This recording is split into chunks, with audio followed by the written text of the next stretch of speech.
Welcome to it's my recipe అండి. మనం ఇంట్లో గుర్తు వంకాయ ఎలా తయారు చేసుకోవాలనేది చూపిస్తున్నాను. చాలా టేస్టీగా ఉంటుందండి ఇలా తయారు చేస్తేను.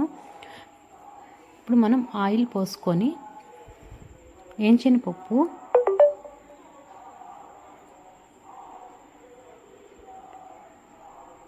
పప్పు ఈ విధంగా వేయించుకుంటే సరిపోతుందండి. మనం దీంట్లోనే పచ్చెనపప్పు, కొంచెం ధనియాలు, మినప్పప్పు,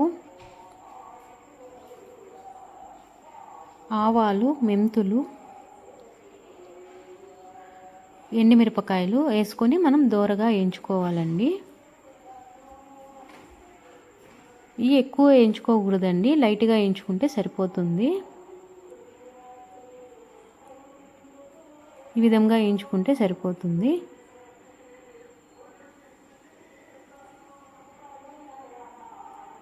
దీంట్లోకి ఎండి కొబ్బరి సగం చిప్ప వేసుకోవాలండి. నేను సగం చిప్ప వేసుకున్నాను. 4 తెల్లపాయలు వేసుకున్నాను. ఇవి 1 నిమిషం పాటు వేయించుకోవాలి. ఇప్పుడు ఇవన్నీ మనం మిక్సీకి మెత్తగా వేసుకోవాలి. దీంట్లోకి సాల్టు, పసుపు, కొంచెం ఇంగవ ఇవన్నీ వేసేసుకొని మనం మెత్తగా అనేది వేసి పెట్టుకోవాలి. ఇప్పుడు చింతపండు నానబెట్టి పెట్టుకోవాలి. ఇప్పుడు మనం మళ్ళీ అదే ఆయిల్లో కొంచెం మెంతులు, ఆవాలు, ఎండుమిరపకాయ వేసుకోవాలి. ఆనియన్ ఒకటి పెద్ద సైజు ఒకటి ఆనియన్ అయితే సరిపోతుంది. గుర్తు వంకాయకి ఏంటంటే కొంచెం ఆయిల్ అనేది ఎక్కువ పడుతుంది. కొంచెం ఆయిల్ పోసుకోవాలి మనం. కొంచెం ఈ విధంగా వేయించుకుంటే సరిపోతుంది. దీంట్లోకి కొంచెం కరివేపాకు, ఒక మీడియం సైజ్ ఆనియన్ ఇలా కోసుకొని వేసుకోవాలి. ఒక 3 టమోటాలు మీడియంవి. దీంట్లోకి కొంచెం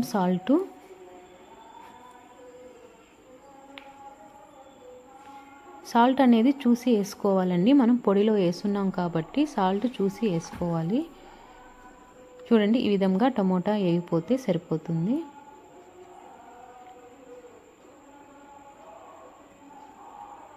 పసుపు, కారం,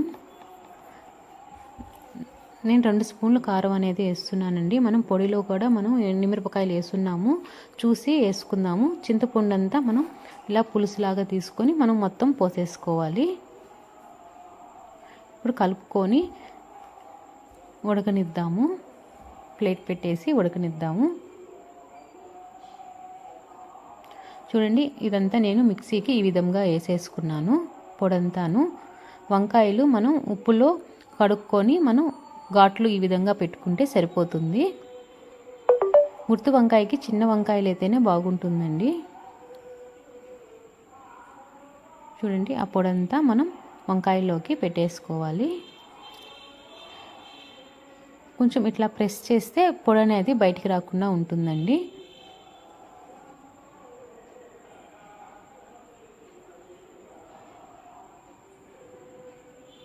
చూడండి, అదే విధంగా అన్నీ పెట్టేసుకోవాలి. చూడండి, నేను అన్నీ పెట్టేసుకున్నాను. మళ్ళీ మనం పొడి అనేది కొంచెం ఉంచి పెట్టుకోవాలండి. మళ్ళీ లాస్ట్లో మనం పొడి అనేది వేయాల్సి వస్తుంది. ఇప్పుడు చూడండి, పులుసు బాగా ఉడికిపోయింది కదా. దీంట్లోకి మనం వంకాయలు వేసేసుకోవాలి.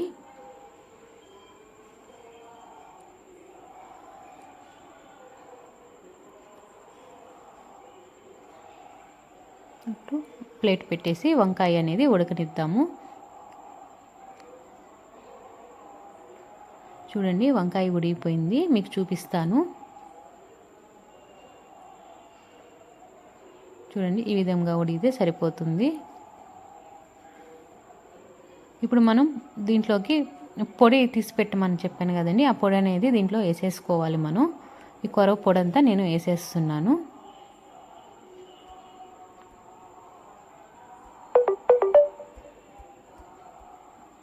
పొడంతా వేసేస్తున్నాను. వేసేసి కలిపేసుకోవాలండి. ఈ విధంగా ఈ చిక్కదనంగా ఉంటే సరిపోతుంది. అప్పుడు మనకి కరెక్ట్గా వస్తుంది కర్రీ అనేది. ఇప్పుడు దీన్ని ఉడకనిద్దాము. మనం మధ్య మధ్యలో కలుపుకుంటూ ఉండాలండి. మనం పొడి వేసేసాం కాబట్టి మనకి మాడుతూ ఉంటుంది, అందుకని మనం మధ్య మధ్యలో కలుపుకుంటూ ఉండాలి.